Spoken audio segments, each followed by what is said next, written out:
Umphathiswa wesebe lezezimali umnumzana Tito Mboweni uvakalise inkxalabo malunga nengxowa-mali ebekelwe bucala ukujongana neengxaki zikaxaxeka nangona ithande ukoma inxili yelizwe nokungakhuli koqoqosho kodwa isebe lezimali likwazile ukufaka imali engange-5 billion rand kule ngxowa-mali kaxakeka yaye kulindeleke ukuba inyuke le mali iyokutsho kwi-15 billion rand kule minyaka mithathu izayo. Umphathiswa uMboweni ebethetha namalungu malunga nohlahlo lwabiwo-mali lwakhe aluthe thaca eParlamente izolo.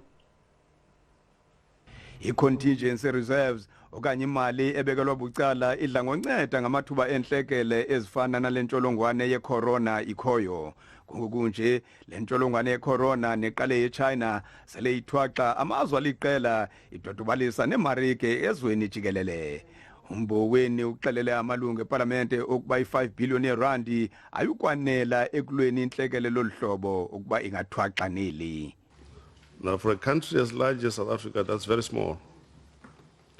And for a country that is expected to play a role in Southern Africa, if there are disasters, for example, natural disasters, who is the first country that they call for assistance in South Africa? Le ntsholongwane seyiphawuliwe nakumanye amazwe ase-Asia, e-Europe, kumbindi mpuma nakwimpuma ye-Afrika. Apha eMzantsi Afrika amanye amalungu eParlamente selelumkisa ngale ntlekele. With every budget, there's an overestimate of, by National Treasury, of the growth rate.